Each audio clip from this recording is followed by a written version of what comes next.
कर्मवीर भाऊराव पाटील यांच्या स्मृतिदिनानिमित्त माकपच्या वतीने हिंदी भाषा सक्ती रद्द करावी अशी मागणी करण्यात आली आहे। 9 मे कर्मवीर भाऊराव पाटील यांच्या स्मृतिदिनाचे औचित्य साधून महाराष्ट्र राज्यभर भारताचा कम्युनिस्ट पक्ष मार्क्सवादीच्या वतीने विविध जिल्हाधिकारी कार्यालय येथे हिंदी भाषेची सक्ती मागे घ्या ही प्रमुख मागणी घेऊन निवेदन देण्यात येत आहे। त्या अनुषंगाने सोलापूर येथे किशोर मेहता यांच्या नेतृत्वाखाली शिष्टमंडळाद्वारे उपजिल्हाधिकारी संतोष देशमुख यांना निवेदन देण्यात आले। याबाबत ॲडव्होकेट अनिल वासम यांनी अधिक माहिती दिली।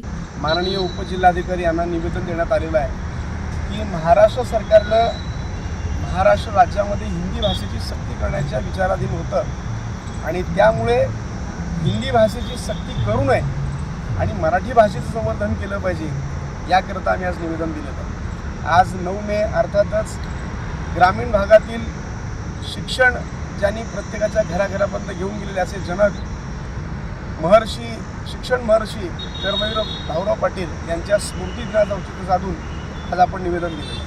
या शिष्टमंडळात पक्षाचे राज्य समिती सदस्य comrade Datta Chavan, advocate comrade Anil Wasam, Bapu Sable, Lingavva Solapure, Deepak Nikambe, Akil Shaikh, Vijay Harsure, Shahabuddin Shaikh, Arun Samal, Wasim Deshmukh, Rafiq Kazi आदींचा समावेश होता।